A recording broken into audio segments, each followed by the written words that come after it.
Ce jour dédié pour l'élévation de l'âme de Laure Shirley Bat Esther Zichron Livracha de mémoire bénie. La parasha de cette semaine, parasha Tetzavé, qui va essentiellement parler des habits du Kohen Gadol.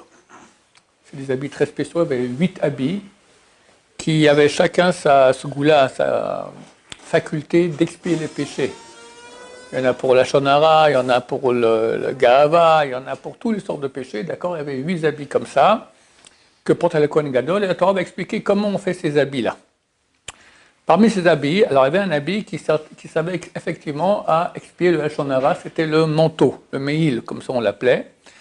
Il était fait entièrement de fil d'azur, et en bas, il y avait, en bas du manteau, il y avait des rimonimes, des grenades, donc des pompons, d'accord, on va dire en bon français, et des clochettes.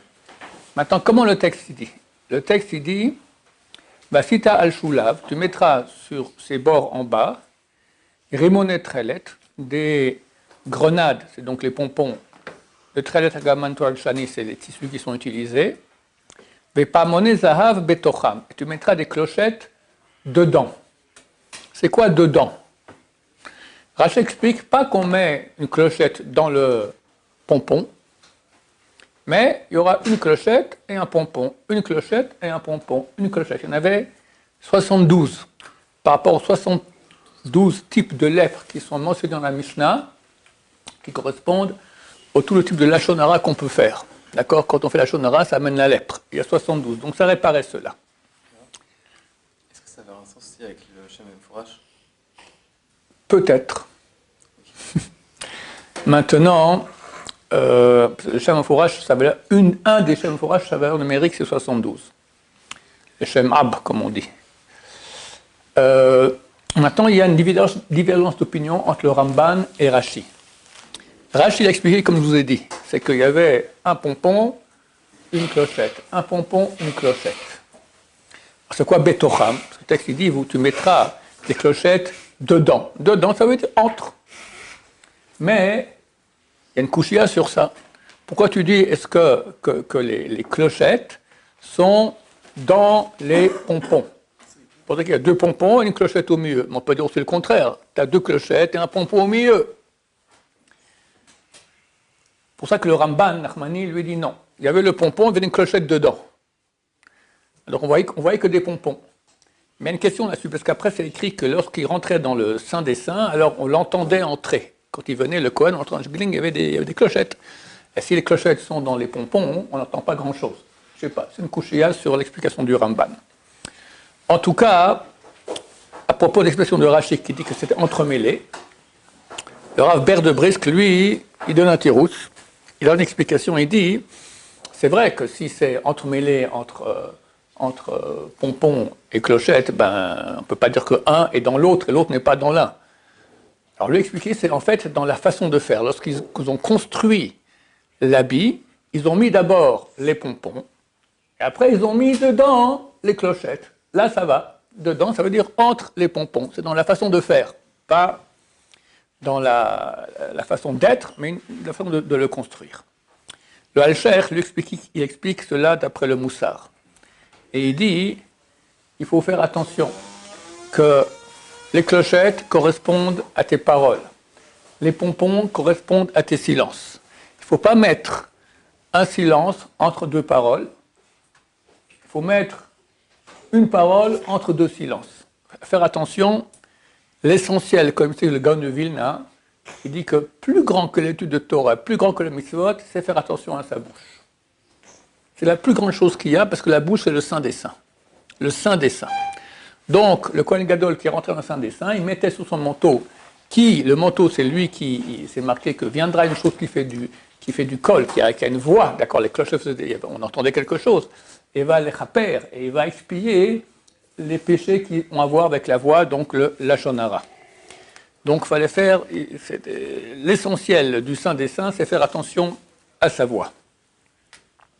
Le texte continue, et il dit, Vaya al-Haron et Charet, ce manteau sera sur Aaron lorsqu'il viendra servir.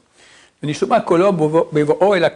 entendra sa voix, c'est-à-dire le bruit du Kohen qui arrive avec les clochettes, lorsqu'il rentrera dans le sein.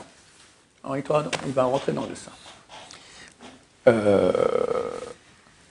Les mefarshim, les commentateurs, ils expliquent, c'est que la personne qui va aller prier, il rentre dans le sein, il prie à Hachem, c'est marqué après l'Ifne Hachem devant Dieu, alors, Venishma Kolo, on va entendre sa voix. Quand il aura les clochettes, il fera attention de ne pas parler la shonara, comme on a vu l'ordre, qui est 2 silences pour une parole. Et le Chafetz Chaim rajoute, et lorsqu'il sortira, le verset dit à la fin, lorsqu'il sortira aussi, on entendra le son de ce manteau-là, Velo Yamut, et comme ça il ne mourra pas. Si le Kohen Gadol rentrait sans manteau ou sans clochette, alors il mourrait. Et qu'on ne peut pas rentrer dans le sein des saints sans avoir les habits. Donc il rentrera dans le sein, et quand il sort, et avec ce manteau, et aussi quand il sortira, il y aura ce bruit-là, et il ne mourra pas. Chafetz Chaim dit, les tzadikim sont appelés vivants dans leur mort. Les rechaim sont appelés morts dans leur vie. Pauvre type. Les tzadikim sont appelés vivants dans leur mort. Il n'y a pas un autre mot encore plus puissant que le nôtre. Donc ce que dit ici le Chafetz Chaim, quelqu'un fera attention à sa bouche, lorsqu'il sortira de ce monde-là, Velo Yamut, il ne mourra pas. Be'ezrat Hashem. Oui. C'est vrai que lorsque le Kohen Gadol il mourait dans le Kodesh HaKodashim, il était accroché par une ficelle pour Ouais. le sortir. Ouais. On attachait le Kohen Gadol pour le sortir. Et des fois, il sortait vivant, mais il mourait durant l'année. D'accord. Il y a eu plus de 300 Kohanim Gdolim au deuxième temple. Le deuxième temple a existé pendant 420 ans. Parmi eux, il y a un mec qui s'appelle Rabbi Yochanan Kohen Gadol. Il a été Kohen Gadol pendant 80 ans. Il y avait Rabbi Shimon HaTzadik qui était Kohen Gadol pendant 40 ans. Déjà, tu as 120 ans. Encore un autre qui était pendant 11 ans. Il reste 300 Kohanim Gdolim pour moins de 300 ans. Il n'y en a pas un qui a fini l'année. D'accord. C'était terrible. C'est une fois par année, à Yom Kippour, il rentrait dans le Saint des Saints, asperger le sacrifice, non, entre les 2 bâtons qui tenaient le Saint des donc la Kodesh, le tabernacle, dans lequel il y avait les tables de la loi et la Torah, ils aspergeaient comme ça. Tu n'as jamais fait à Yom Kippour, achat ve'echat, achat ve'shnaim, achat ve'shalosh, comme ça ils faisaient. Il y avait 2 sacrifices. Un bœuf et un veau, pas un veau, comme on appelle ça, une brebis, d'accord. Et des 2, comme ça, il aspergeait 8 fois. Une fois en haut et 7 fois en bas. D'accord. La seule fois où le Kohen, où une personne rentrait dans le Saint des Saints, le jour le plus saint, la personne la plus sainte, dans l'endroit le plus saint du monde. Be'ezrat Hashem.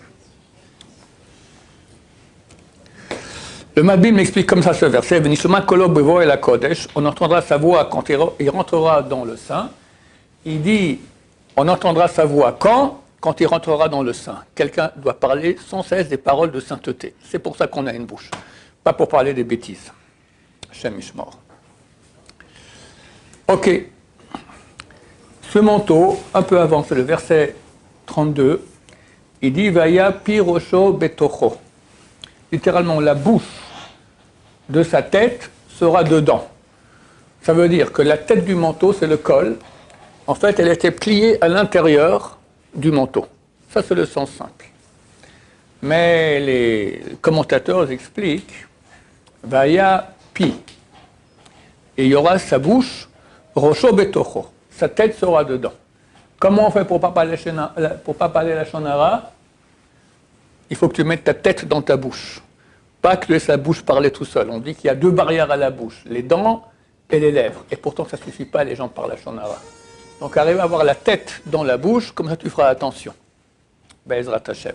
Et nous aussi, on fera attention.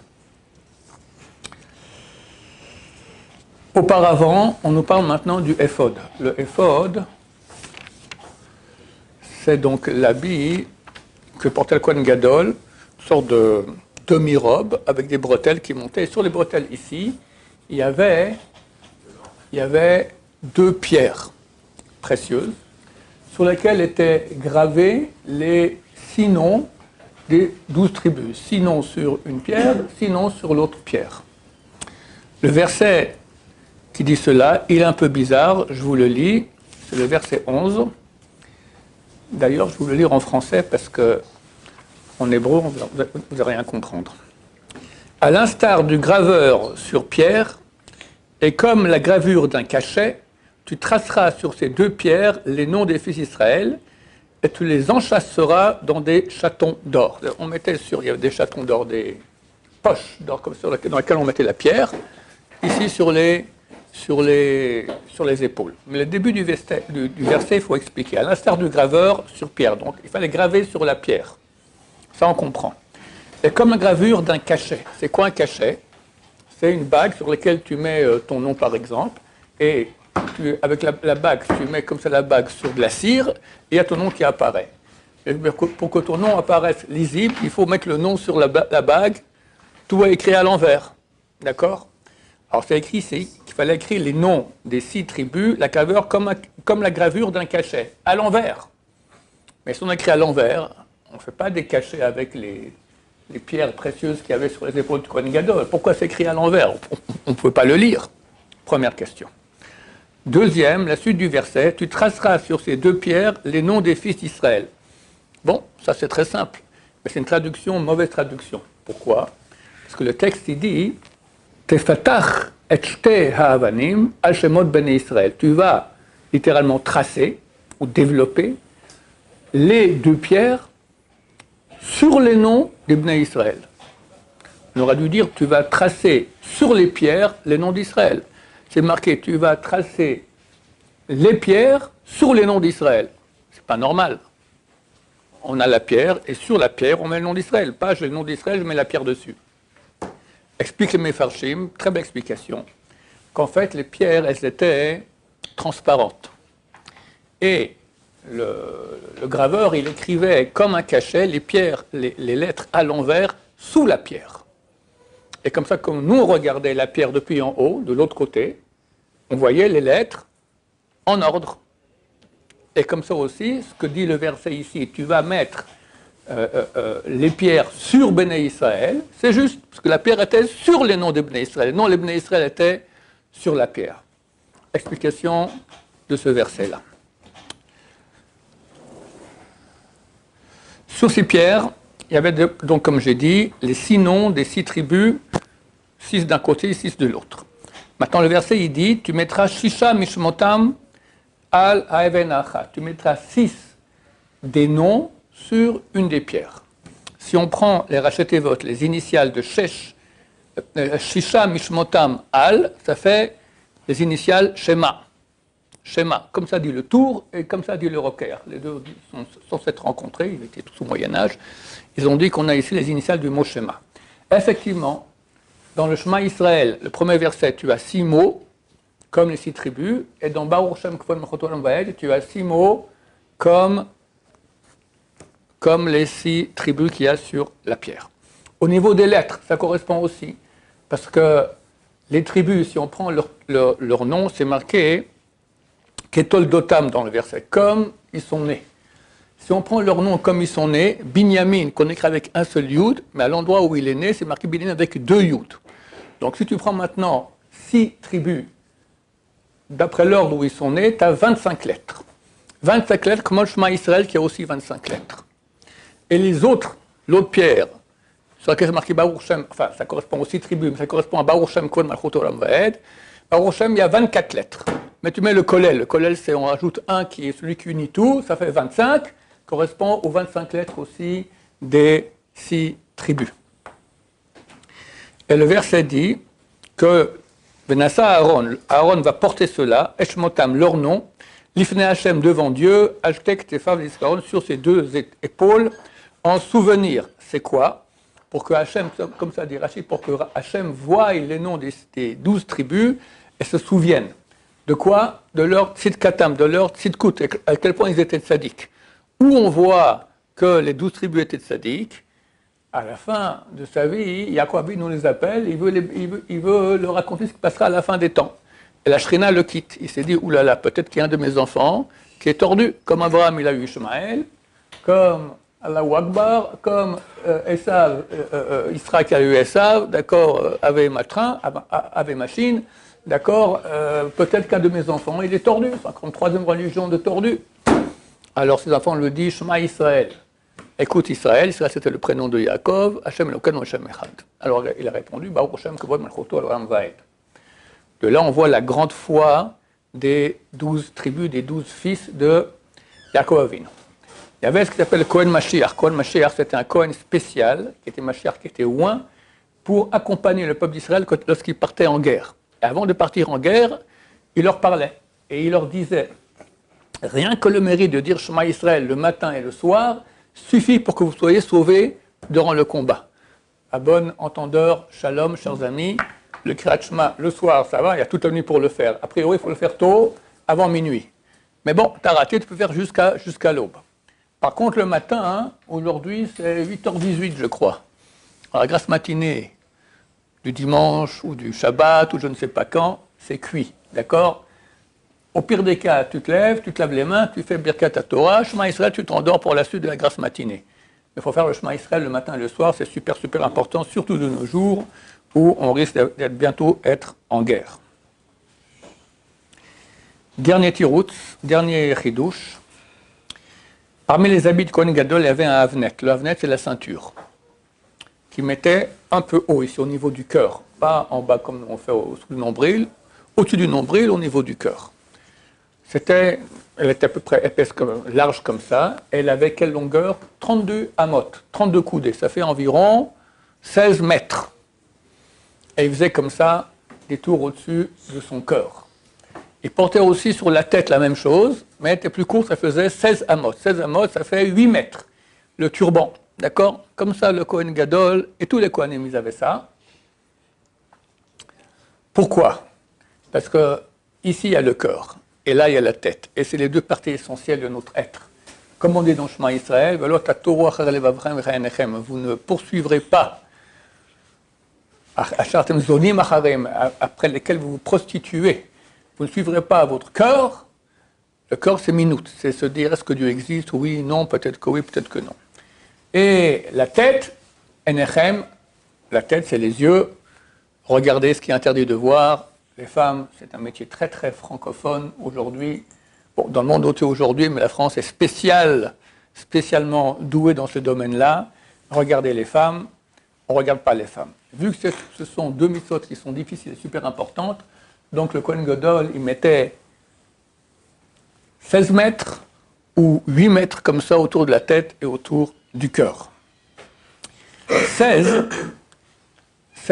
amot, les 16 coudées qu'il y avait sur la ceinture qu'il y avait au-dessus de la tête, c'est la valeur numérique du mot Gahava. Gahava, c'est la fierté. Pour que le Kohen apprenne à être humble. L'humilité, c'est la plus grande de toutes les midotes. Donc il portait ce truc qui faisait 16 comme la valeur numérique du Gahava pour qu'il sache qu'il doit être humble. Moshe Rabbeinu, le plus grand des Juifs de toute l'histoire, on connaît une seule qualité qu'il avait. Il avait toutes les qualités, mais la Torah ne mentionne qu'une seule, sa hanava, son humilité. Et les sages d'Israël l'ont dit. Ce que la chokhma, la sagesse, a mis comme couronne à sa tête, la hanava l'a mis en talon à sa chaussure. De quoi il s'agit? Il y a un verset qui dit Reshit chokhma irat Hashem. Reshit, c'est la tête c'est la couronne. La couronne de la chokhma, de la sagesse, c'est irat Hashem. La Yirat Hashem, la crainte de Dieu, elle a mis en tête la Chokhma, la sagesse. Un autre verset, Ekev Anava Yirat Hashem. Le talon de l'humilité, Ekev Anava, littéralement, grâce à l'humilité, il y a Yirat Hashem. Mais ce mot grâce, on le dit Ekev. Ekev, c'est aussi le talon, Akev. Alors on dit comme ça, que la Yirat Hashem, elle a comme tête la Chokhma, mais elle a comme talon la Hanava, elle a comme talon, non, c'est la Yirat Hashem qui est la tête de la Chokhma, et la Yirat Hashem qui est le talon de la Hanava. Donc on voit que la Hanava est beaucoup plus haute que tout. Alors que nous bénisse à nous tous, qu'on ait, Bezrat Hashem, beaucoup d'humilité. Amen va Amen. Shabbat Shalom, on vous à tous.